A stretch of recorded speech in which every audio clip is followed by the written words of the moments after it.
Welcome to Speaking Prowess. Are you ready to supercharge your communication skills and achieve unstoppable success? You're in the right place. Join Sifu Rafael, the visionary founder and master instructor who transforms leaders into powerful communicators, along with co-host, CEO, and best-selling author Richard Walsh. Together, they blend communication mastery with cutting-edge leadership strategies.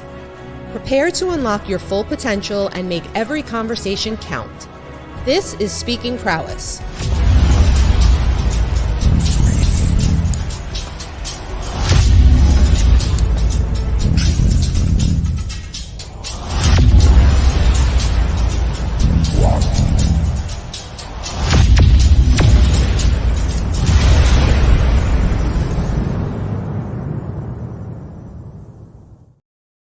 Hello. Happy Friday, my friends. How are you all? Great. How are you? Exceptional. Getting better every day. A little bit. Just a little bit.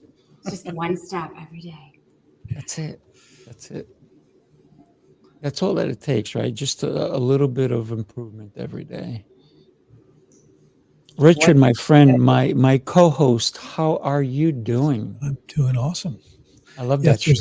Thank you. Remember, there's only two directions. There's forward and backwards. There's no standing still. There's no maintenance. Well, there's also up and down. Let's consider those. Aurora, incredible human being you are. I got to tell you, your book is something that you need to read more than once. Oh, so glad to hear that. Turn words into wealth. And that's what we're talking about today, right? Communication. Mastering communication. Absolutely. Communication is the keystone to everything that people want to achieve, whether it's more revenue, more connection. The right words spoken to the right people in the right order can change your life. Oof. Yes. Also, listening can change your life. That is very true. Yes. Yes. Most people are waiting to talk rather than listening. Waiting to talk is not listening. Also, there's no growth when you're talking. Yes, you already know everything that you know. And what if the other person has a gift for you? Like, what if you listened really closely rather than waiting to talk and heard something that was the gift that the universe had to give you today? So, yeah. Turning words into wealth is also about listening, although most people are focused on speaking. And most people, present company accepted, don't bother to practice speaking. They don't practice their bullet points. They don't pull out the core message. They don't pull out the wisdom from the stories of their own life or the impact that they've had, the problems that they've solved for their clients.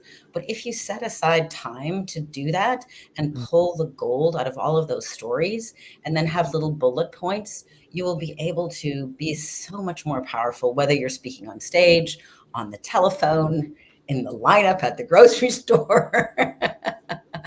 And we can get into the neuroscience of communication if you'd like to, Sifu. Oh, of course I do. Who doesn't love that, right? Dion, before we get into that, or if you don't mind, Dion, when you, and I loved how you said communication is also a verb, right? Talk to us about how important are words in your realm, because you have children. You were telling us before that it's chaos, but it's beautiful, right? It's all this things that we need to do on a daily basis, especially as a parent, and how we need to be so involved, and even listening to our children as a parent makes you a better parent. Yeah. Yes, that is so true. There's a lot there in Aurora. I love everything you had said. I think we can get together and have a great conversation over copious amounts of coffee, wine, or beer. Sounds good. And communication is everything and super important for me. So I train B2B sales teams. and coach and all that good stuff, leaders, particularly in a B2B realm. And so many times people want to be a leader, but they don't necessarily want to do the work or understand the work it takes to be an effective leader by title or deed. And a lot of what I talk about is you can't throw words around like confetti and think they won't land, because we can't unhear things. We can't unsee things. And so are we deliberate? Are we intentional with our words to be successful? Because words matter. And communicate and collaborate are verbs. So it implies action. It implies follow through. It implies all of that. And everything is twice created, and the first time is with your words, with your thinking, or with your speaking. Yeah. We're always creating. We're always giving blessings or curses. 100%. 100%. If I may, I have a little bit to your point of a personal story that really honed this in and honed it and homed in on the importance of it. And my son was diagnosed with autism right around 5. And it's been a very interesting journey. Most of the experts are wrong, which we all know, right? Because there's just so many nuances. What was correct, though, is the very, very, very, very, very concrete thinking. And I think what's interesting now in the time we live in is, at least, and I would love to hear what you all have to say, is so much of, at least in our world, and again, would love everybody's feedback, is so much of what I'm seeing and hearing and experiencing the world in the market right now with our clients is just give me the bottom line. Like, everybody's really operating in this concrete headspace. Give me the answer to the test. I can chat GPT it. I can Google it. I don't know how, because in this new world order, we don't necessarily know what good looks like. So a lot of what I'm seeing and hearing and what we're teaching and inspiring people to do is, okay, get the answer to the test. How do we roll it out? How do we engage with our team? How do we create a system? How do we create an inspiring, motivating environment? So that has been kind of the aha moment lately, and how it all kind of ties together. And I'm like, this is great. I can absolutely, communicate in a concrete way. So, but what are you all experiencing out there? Well, first, if you don't mind, I just want to tell you that you're blessed that your son chose you as mom. Oh yeah. I work with autistic kids, and I've worked with all ranges of autistic kids, ones that could not even speak, ones that used to hit themselves. I stopped them from hitting themselves through my training and so forth. Nice. But it is so interesting when these children are not able to fully communicate, and that's where the frustration comes in. Yes. But meanwhile, those of us who can communicate and we don't communicate properly, we're even more frustrated because we don't know how. Yes. And for me, I have a kid, he's 24 years old, he's autistic, and his mom said to me, she actually stopped him from doing other going to his PT and so forth, because she goes, you do more for my son in a short time than he's had his whole life. So recently she said to me, my son is going to be with you until he's an old man. Yeah. Well, thank you. I said, I love your son. He's incredible. Yeah. And he's very, very chatty. But the beautiful thing about him is that he comes in all sorts of moods. And I'm like, what mood is he in today? So next week, actually, I'm doing something special with him. And I said, you will not get your accolade if you behave badly. He's like, oh, I'm not going to behave badly. I'm like, okay, good. But it's how we communicate, not only with somebody who has trouble understanding, but how do we communicate with somebody who doesn't have trouble? Yeah. But yet we're not saying the right things to them. 100%. I know there's also such wisdom that children have. The worst thing that ever happened to me was my 33-year-old husband died in our was 4. Yeah, he died suddenly, unexpectedly. And as you can probably imagine, my whole life turned upside down in that moment. And he was my best friend and my business partner and my husband. But what I wanted to add to this conversation about kids and communication is my son was 4 at the time. And I remember so many conversations with me where I was stretched, where I grew, where I learned something. For example, he wanted to take some special drawings to give to his father at the funeral to put in the coffin. And so he spent a lot of time, making all these beautiful drawings. And people were saying, oh, don't let him see his father's corpse. But I'd done research, and it's very important if kids want to, that they're given that opportunity to have closure. Otherwise, they think they've just vanished.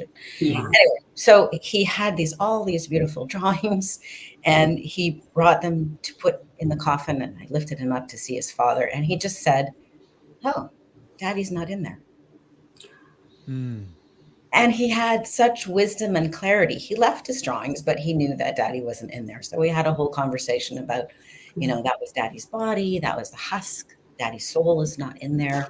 But he was my leader in so many ways with such profound wisdom. And if we can really be present and listen, as you said earlier, Sifu, there's such amazing gifts. I remember another time we brought home Daddy's ashes from in the beautiful urn.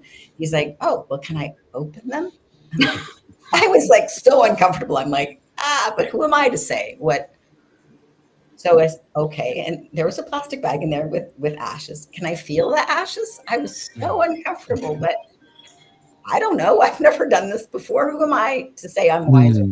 Sure, you can feel the ashes. So he felt them a little bit, and then he was done, and he was complete, and he went off and played. So I've learned so much from my son, and I'm sure we all could share amazing stories of what our kids have shared with us.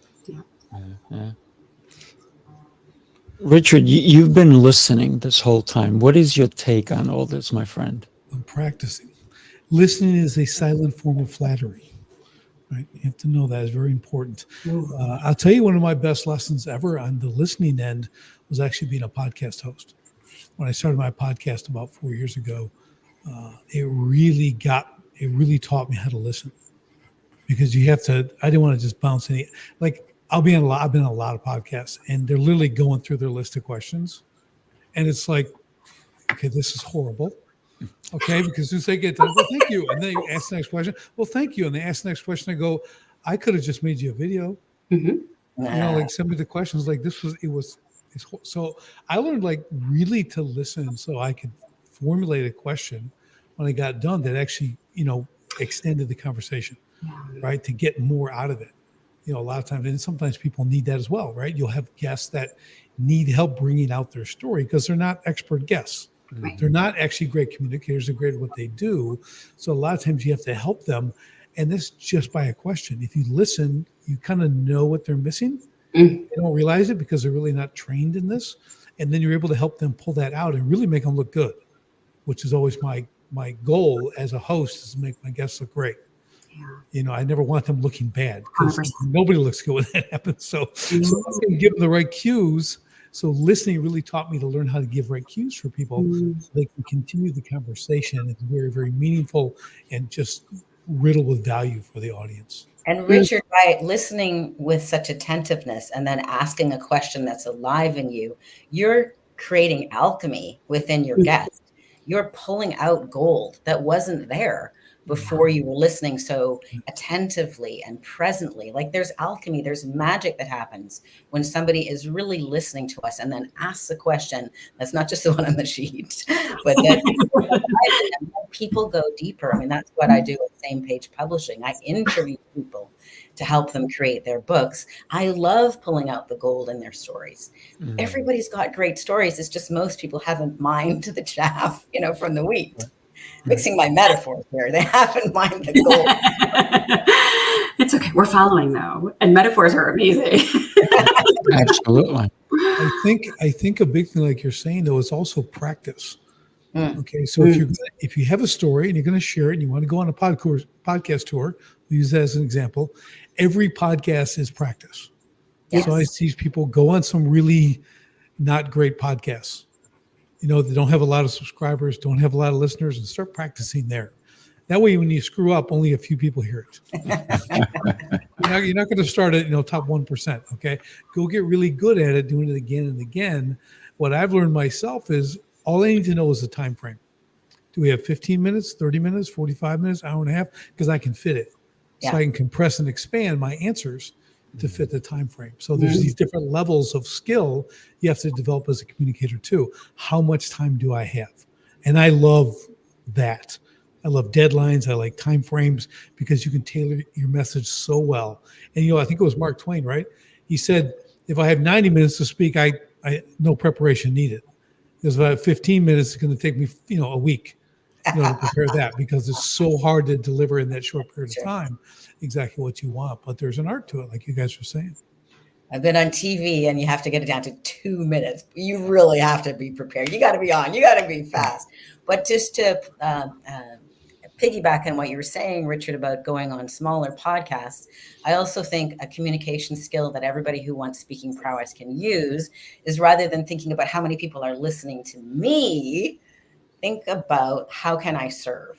And even if one person is listening to that podcast, you might change that person's life. That might be just the message that person needed to shift to a happier place, or maybe to not commit suicide, or to have a conversation with their kid that's really listening. And so I think that is a way to shift. If we're not thinking about what's in it for me, how many people are listening, and people can shut down. But if you show up, as I am, as I'm sure we all are, intending to add value and contribute to each other and to the listeners, that's where the magic happens. Oh, absolutely. One of the things that I have found by having 6 shows is that a lot of times, I had a gentleman once say, "Oh my gosh, I know you're the host, but I didn't even let you talk." And so what happened is, when people come on a show like that, it's because, once again, they just like listening to themselves talk, and not sometimes the added value is, even as a guest, we should ask a question of the host. Sometimes we forget that with those questions, we can uncover such greatness, but we don't know. Unless we look under a rock, we will never know what's under it. Therefore, our questions are lifting that rock, looking under it. The more we ask, the higher the rock goes. So if you think about when you are engaging with another person, to have a great conversation, it's a tango. It has to be a tango, right? Amen to that, Sifu. It's when I coach with folks and we do some of this coaching, we talk about life is a wrestling match. Communication is a dance. That's nice. Right. And to what you're saying is, so many times we'll get nervous. I still get nervous because, to your point, and Aurora, that's a really good point, I went from being nervous, am I going to say the right thing, to literally shifting and praying before everything, even this show, of just fill me with the wisdom and the words that somebody needs to hear. And it's amazing when you do that, whether you're a believer or not, if you put it out there and say, help me help other people, it immediately takes the focus, at least for me, like it takes the focus off of us and puts it onto our audience and helps us engage in a way that is so much more meaningful, because people said yes to hear you. So we're not doing them a service. We're not respecting their yes if we don't shed our insecurity and beef up our confidence to deliver the message we need to. Yeah. And I think mindset shift. Sorry, Richard. There's a really good saying. It's, you need to be a conduit, not a cul-de-sac. Okay, yeah. So you want stuff to flow through you, not for you. Yeah. So, because I've had the guys on my show too. I had one guy, I think out of an hour, I got 2 minutes Ah, as the host. Okay. So I call it going all professor on you. I mean, he wouldn't stop. And I got done and said, man, I'm going to bum you out, but I'm not publishing this. mm, Okay. Because you just rambled on for an hour and you didn't give me a breath. So I always do things like, and everyone sets their equation, but I like 70-30. I like, 70 for the guest, 30 for me. So we do a 70-30, we have a really good conversation because they're the expert. They're my guest. I want them to share the most, but they have to exchange. 50-50 is good too. 50-50 is a lot of fun because you're really you shorten those answers so both can have time. So it's very important. So if anyone's doing that kind of stuff, it's good to think in those terms because then you can tailor what you're going to say. I think that's really important, understanding that kind of stuff. But it really, again, it challenges your skill set. Not just being an expert in what you do, but communicating. That's what it's all about, right? How do we do that in many different facets? That's the real challenge. That's a really Aurora, I gotta say that you wanted to talk about the neuroscience of communication, and I think we're actually hitting it. But let's hear it from you as well. Oh, thank you. Well, as you mentioned, my book, Turn Words into Wealth, I go in depth on 7 different ways to make 7 figures with your message. And one of the key components is neuroscience. So most people think that the message sent is the message received, and that is wrong. So there's quite a bit to neuroscience. They must not be married. I love neuroscience. I love all aspects of communication. But if we can just remember how the brain works, which I can explain the 3 steps, it'll help facilitate any kind of communication. There's an email, a keynote, a podcast, a pitch, or talking to your kid even. So the way the brain works, human beings have survived for, millennia. Our ancestors have. And so we have an ancient, what I call the croc brain. And that's the first filter. So the first filter is kind of going through our crocodile brain, and it's looking for, is this interesting? Is this something to eat or something to mate with? Or is this some shiny object that I'm intrigued by? Or is this something I've seen and that's boring? So you have to get past that first filter, and that filter happens very quickly. So an example would be a book title, Turn Words into Wealth. That is appealing to the croc brain. It's the subject line in an email. It's the first line in your communication on an advertisement. Catches the attention. But then the next step is actually we've survived because we're in tribes. One human being alone in the wilderness would not last very long, but one human being with 100 friends can last very nicely in a tribe. So we have immediately our next filter is a social filter. We are always looking for cues. Who else thinks this is a good idea? Who else approves of this? Who else approves of this idea or is interested in this idea or this person? So using Turn Words into Wealth as an example again, it's won several awards. So it won Outstanding Nonfiction Book of the Year in its category, which is publishing. That meets the social criteria, social filter. So always come up with the social filter next, and you can do that very quickly. Being on a podcast, indicates that Sifu thinks we're all worth talking to and vice versa. So that's that social filter. So another example would be my new fantasy series, Magic, Mystery, and the Multiverse, won the Reader's Choice Award, Best Book for Teens. Again, the title, if you're interested in fantasy, Magic, Mystery, and the Multiverse probably grabs you.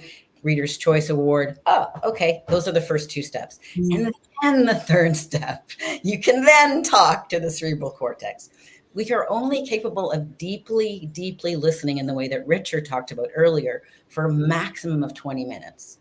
So you want the next soundbite to go a little bit more into depth, but only for a couple of minutes. So then the other person can speak, ask you more questions, and take the conversation one way or another. Even if you are presenting to an audience, you still want to look at audience members and see when they're leaning forward, if they're yawning, and it will help you structure where to go next, how to pause. Maybe they're looking confused, and so you want to elaborate. So everything is a conversation, even if you're the one always speaking.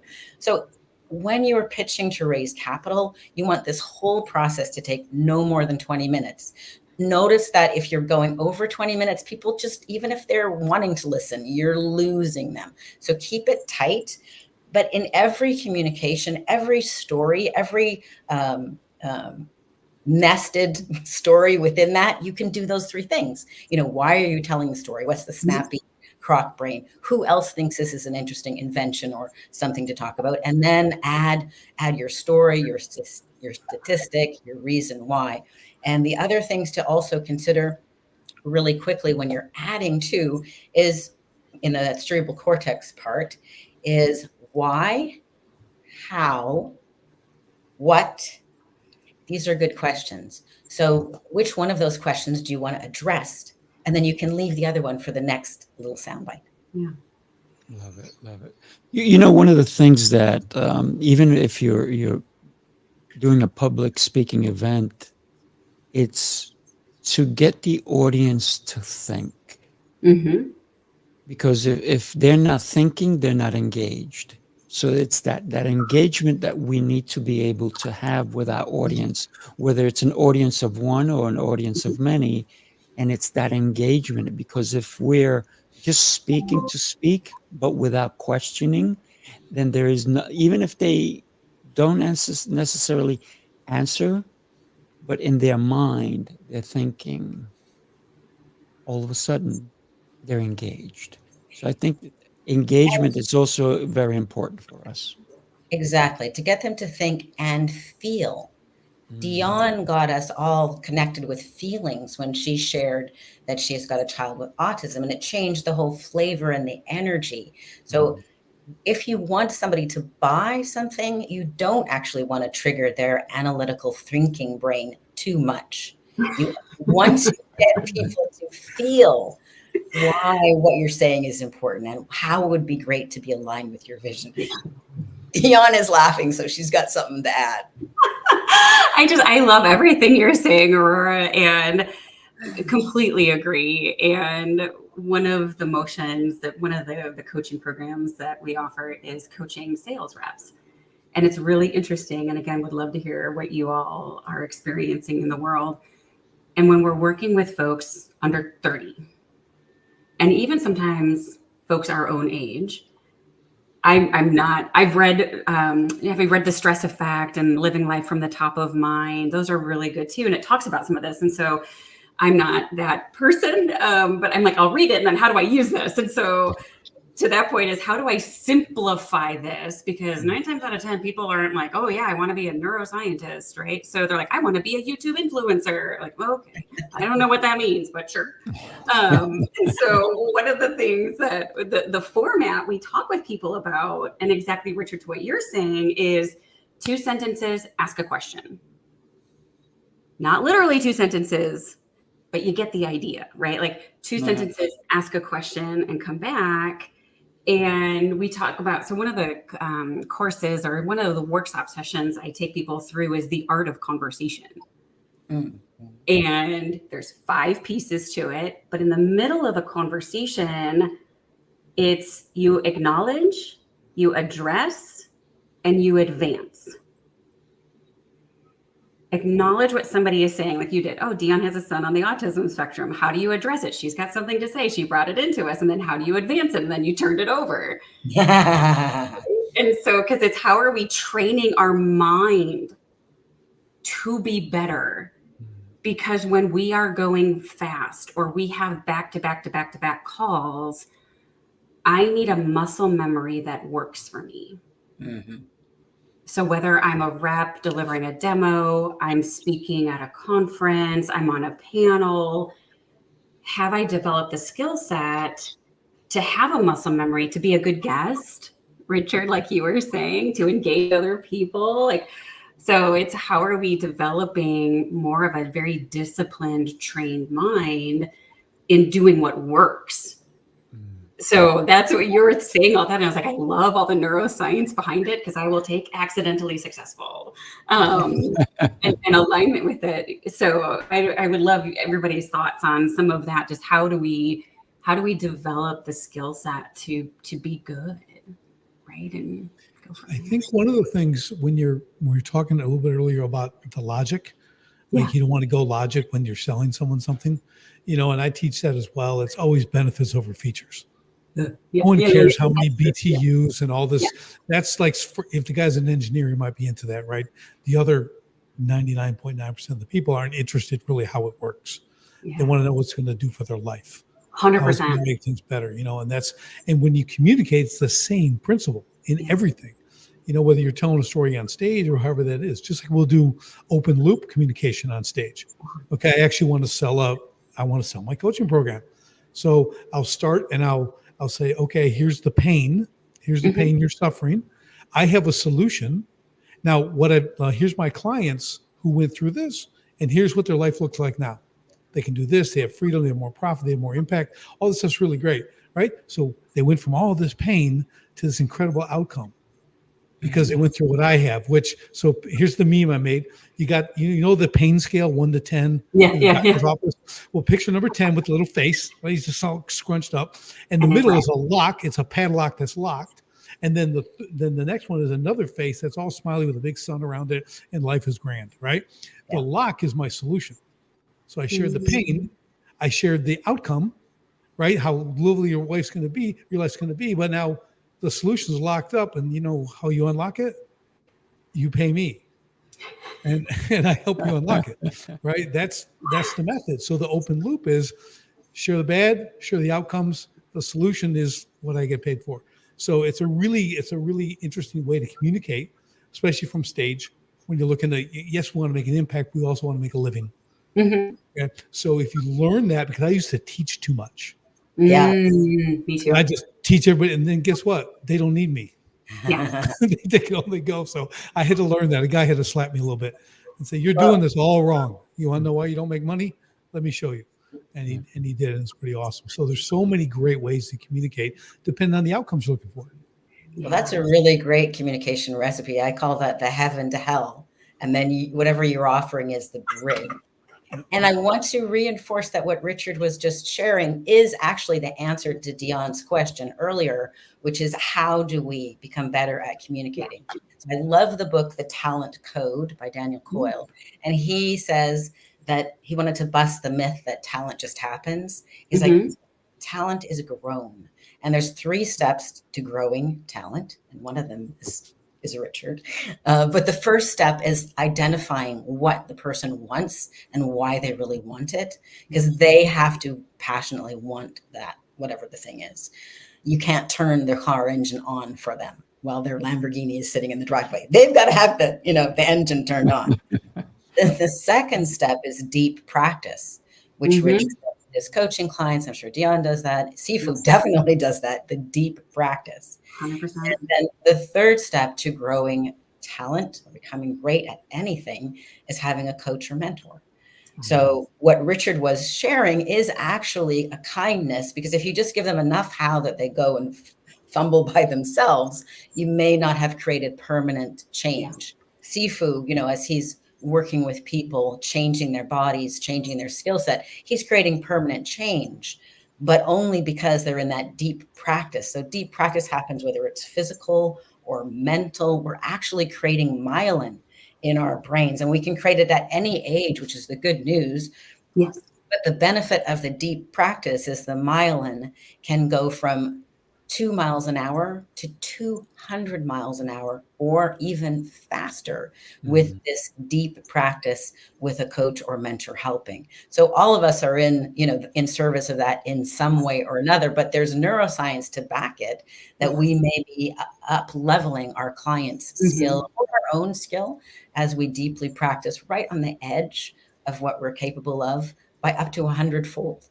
Yeah, absolutely. One of the things that we all have, when you hone your skill, you become the locksmith, or Richard's locks, right? So Richard, you are the key master to all the people's problems who are in front of you. And that's who we are, because everybody has a different lock. You can't open all the locks with the same key. Yep. We need to be a locksmith. We need to be able to open up their solutions.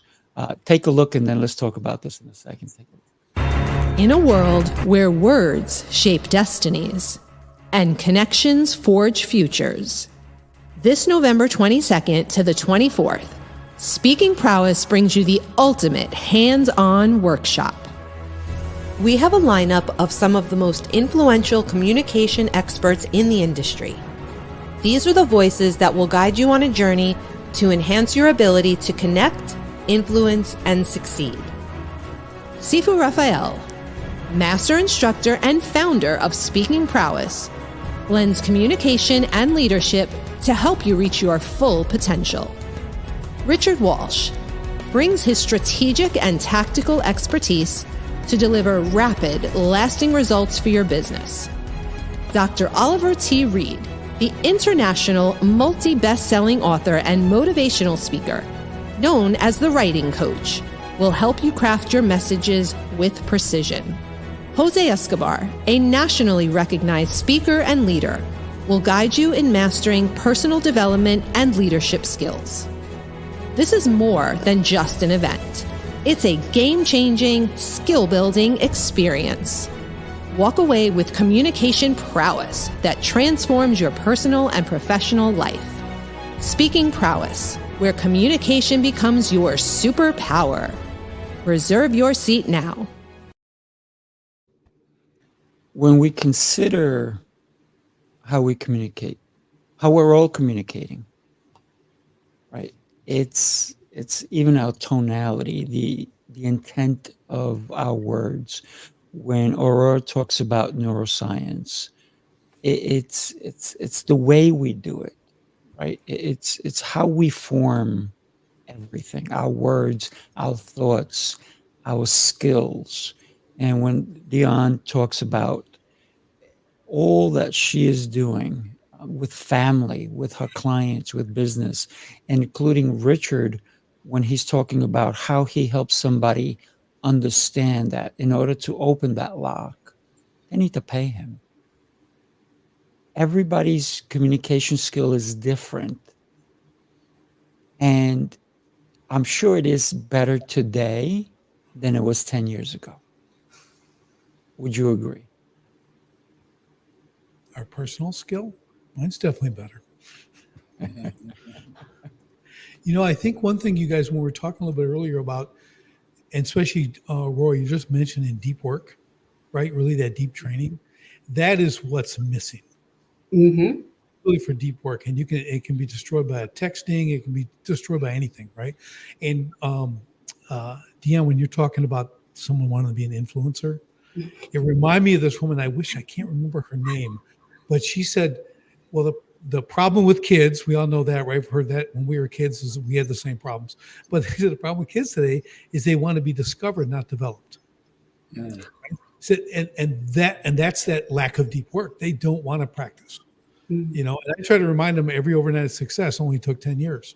And they don't get it, but they just want the glory. They want the YouTube fame. Yeah. They don't even realize the guy with 100 million followers has been doing it for like 15 years. Right. It didn't start yesterday or last month or a year ago, So I think what's missing, Aurora, and you hit it really well, is deep work. People need to understand what that is. Uninterrupted deep work. It's very, very difficult to get in that space for people so they can truly master what they're working at. Yeah. And right at the edge of your capacity. Like I lifted weights at the gym yesterday, and the reps that I do at 50 pounds don't count as much as that last rep that I did at 85 pounds. And I'm like, right? Sifu knows this. And to your point, Sifu, are we better communicators? Well, I believe I'm a better communicator than I previously was. I sure hope so. But I want to just bust the myth that time alone does not make us better at anything. Richard started us off by saying, kind of there's no staying still. You're going up, you're going down. You're going backwards, you're going forward. So I think, like everything, we need to be fully engaged in something that we want to master all of the time.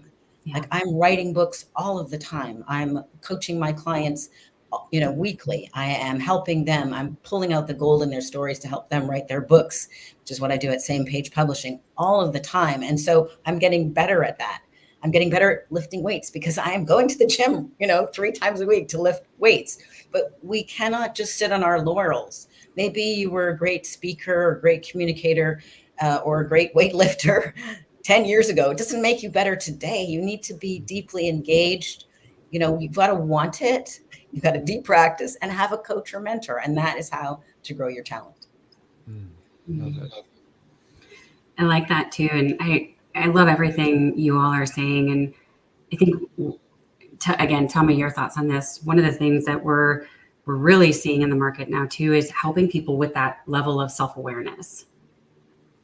And then, Richard, to your point of people want to be discovered, not developed, is literally sometimes we have to ask, whether it's the clients we're coaching, a team we're training, what do you want?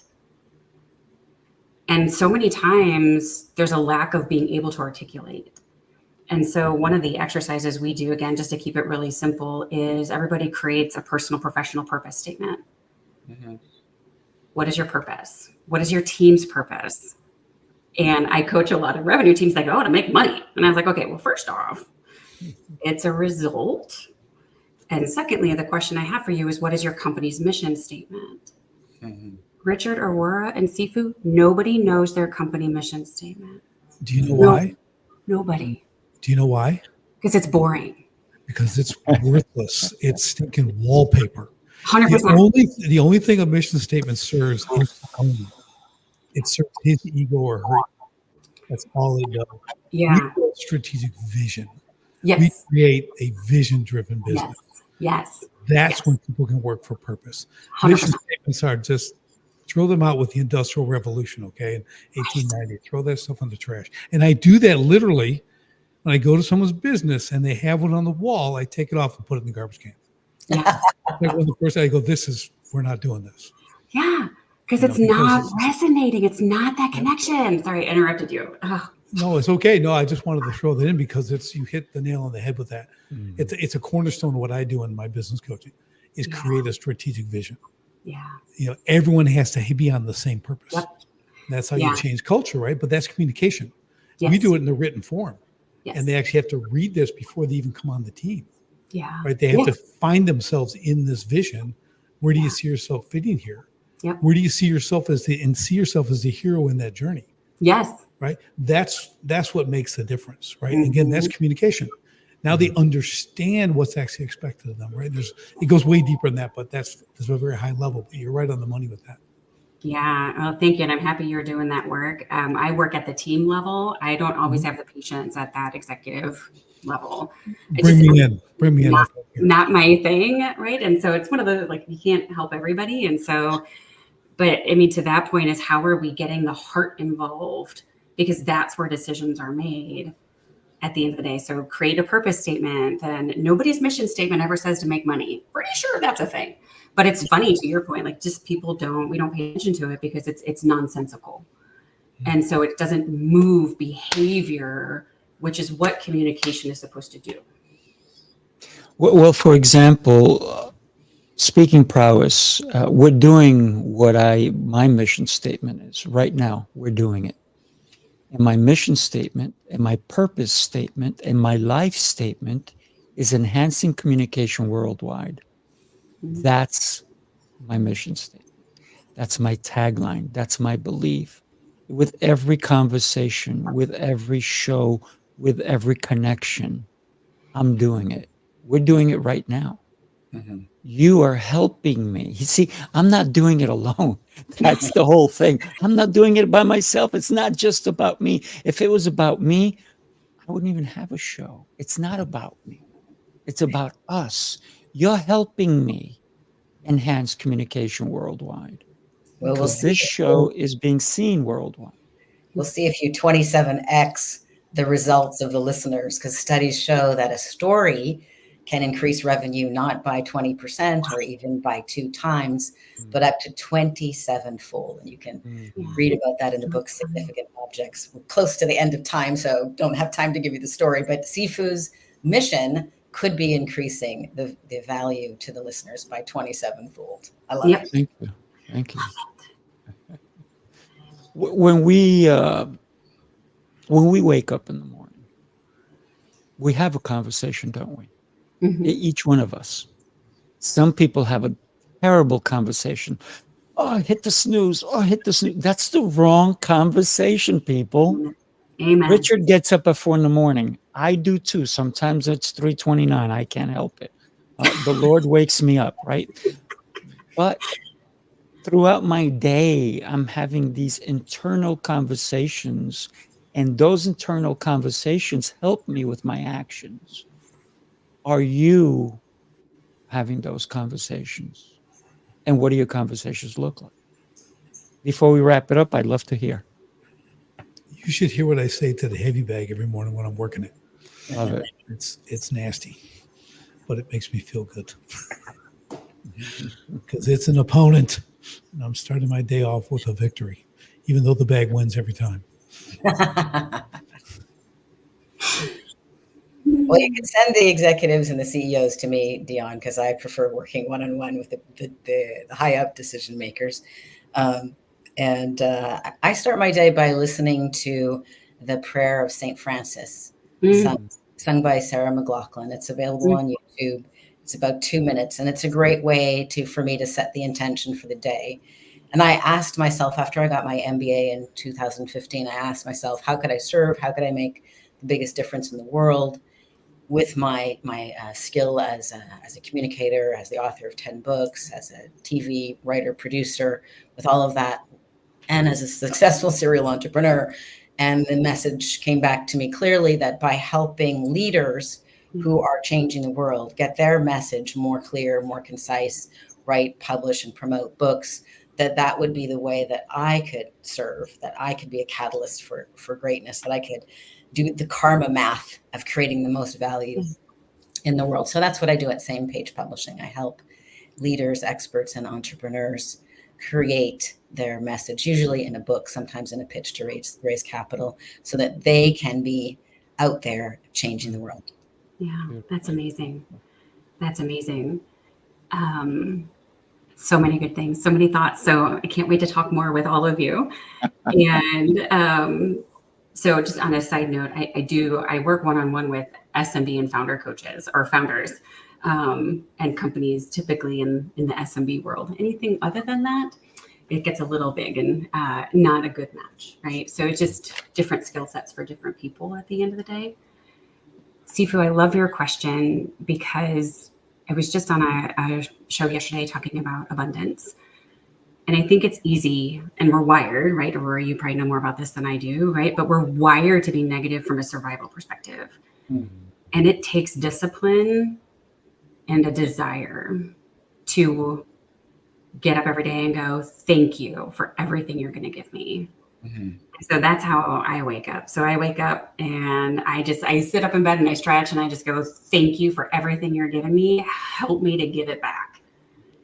And I have my Bible app and I stick that on for a minute and I listen to the devotional of the day, and just how do you kind of internalize that? Because it's easy to go through the day, and maybe I'm the only one, but it's easy to go through and just be careless, I think, with other people. So it's just thank you, and just bring it in so I can give it out and take care of my family at the end of the day. So That's one word that really speaks volumes to me. It's gratitude, right? Because gratitude, it's so profound if we actually just listen to the word, because the first part of it is I'm Spanish, so I'm going to say gratis, right? It's free. It's free. So, gratitude is free. I'm sorry, my camera got excited anytime I do this. But my camera got excited with gratitude because it's free, right? And it is, and to be grateful when you first start your day. And when you think about the word gratitude, a lot of people they're grateful for what they have, but they forget that the other part of gratitude is you. You have to give it out to others. And so we really have to look at what we're doing on our daily basis with the gifts we've been given. Amen. Yep.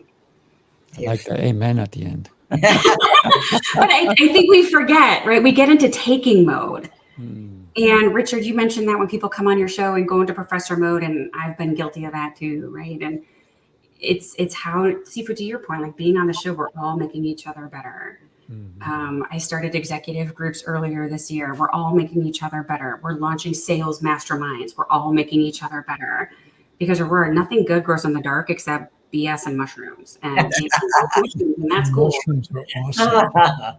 But yeah, so I think we're better together, and being open to that, knowing, yes, we do need to take at certain points to grow, but there's also the jujitsu moment where you got to turn it back around and you got to give it to get. And You just spoke my language. Jiu-jitsu moment. Hello. Go ahead, Aurora. This point about gratitude. I've studied happiness, as you can imagine, somebody who dealt with a lot of grief. I had to study how to overcome grief and choose happiness. One of the most powerful exercises that we can do, which takes just a few minutes, and I do it every day, is as I'm falling asleep, I don't even write it down so that I'm already in bed. There's no extra time. But as my head hits the pillow, I think about 3 things I could be grateful for that happened that day. And then if you want to, you can deepen it by adding how you showed up, one of your character traits that made that happen. So you can acknowledge yourself for choosing to show up in that manner. And just having a daily practice of ending each day, looking for what are 3 things I can be grateful for, and acknowledging how I showed up so that facilitated that. It changes your sleep, and it is one of the most lasting happiness practices you can choose. It is more effective than meditating for half an hour, and it takes a couple of minutes, but no extra time because you already got your head on the pillow. So, yeah. Aurora, have you read The Happiness Project by Gretchen? I am looking at my bookshelf. It's called The Happiness Project. I have not read The Happiness Project. This book, this information comes from Authentic Happiness, I believe. Anyway, I've studied happiness a lot, so I'm not sure if that's the. Yeah. Do you like The Happiness Project? You recommend it? I do. It was my first book in that journey. So yeah, it was very eye-opening. So yeah. Happiness is a choice, as Abraham Lincoln would say. Seriously, some people revolt against that idea a lot. Yes. Well, you got to consider that happiness, the first part is happen, right? It has to happen. And then we can decide how we're going to be about it with all the actions, all the things that are going on in the world. This is why listening to the news doesn't help you with your happiness, right? Because things are happening, but there's no ness in it, no happiness. The news is all of man's failures. The sports is all of man's accomplishments. So if you think about an old newspaper, it was all misery until the back pages. Then you see the accomplishments, right? And that's the news. I went on a 90-day media fast in 2009. Haven't watched it since. And I went from a 10-hour a day. Yeah, but I was a 10-hour a day news talk guy and all this stuff, and it just made you miserable. And I popped back, I think I was out about 2 years. I was with a buddy. He had the stuff on. I listened. I go, it's the same trash. Yeah. Nothing's changed. I go, the world went on without me. Everything's good. I feel much better. They don't need me. The world doesn't need me or my opinions. Things are good. Go out and actually help people. That's what I'm going to do. The news is already biased. If it bleeds, it leads. Yeah. And the croc brain is programmed to look for problems and danger. So it's already skewed. Yeah. So how can we balance it out? I like the approach of focusing on things that I can do something about, that within my realm of expertise or influence. Therefore, the war is not. But there's things that I can do helping kids with literacy. For example, I'm giving away copies of Magic Mystery and the Multiverse Beautiful. so that kids who might not otherwise have access can have access. I've got the 3rd book in the series on Kickstarter, but my vision is like, I was changed by reading books as a kid. It changed the rest of my life because that passion for reading sparked in me an excitement and enthusiasm about the world. And then as I grew older, every time I had a problem, I'm like, well, there's probably a book about this, and I would learn, and it changed my life. So I'm passionate about sparking that interest in youth so that they're not always on their phone, but also know that books are a great and wonderful resource. And I want to end with a 90-day challenge that anybody of any age can do. And I swear, if you do this, I think it will really change and improve your life. So read every day, even if it's only for 5 minutes. Could be the Bible, could be not the newspaper, but it could be poetry, it could be a nonfiction book, it could be fantasy. Read for 5 minutes a day. And then once a week, review what you have read and make little notes about what you're going to do with that information. And then write every day. So read every day, could be just 5 minutes. Write every day, could be just 5 minutes. Could be just you sharing what happened, and then review it. And if you lean into that practice, after 90 days, it will shift you. You will gather the gold from what you've been reading, and you'll start to notice, wow, I'm still complaining about this thing 90 days later. Maybe I should do something about it, or maybe I just let it go, right? Whining is not going to help you. So it's a simple practice that everybody could do with 10 or 15 minutes a day, and it's life-changing. Yeah. Richard, I'm going to say I also don't watch the news, but at one point I was making the news because every 2 weeks I was invited to be a guest on a news channel. So every 2 weeks I was there giving positive information, helping people in different ways. But I don't watch the news. The only time I ever listen to the news is when I'm driving. It's only 5 minutes, so I can know what's going on. And that's important. I think that we know what's going on in the world. As crazy as it is, we need to know a little bit about it. But watching it, it takes away. It takes away from who we are when we can be impacting instead. I want to also share with you guys that next Friday at 2:30, for our listeners, and if you're watching this on the replay, 2:30 next Friday, we're having a masterclass, a 90-minute masterclass. And one of our presenters is going to do it in Spanish. What? I know, it's going to be great. So it's going across the screen. So we hope that you join us, and we hope that you gained a little bit more insight about your communication skills today with these experts on the panel. Thank you, everybody. Thank you. All right. Have an exceptional rest of your day, everybody. Take care. You too. Thank you.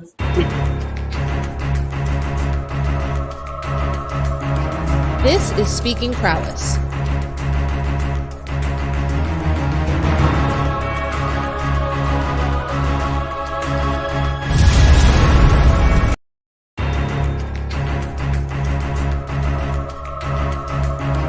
This is Speaking Prowess.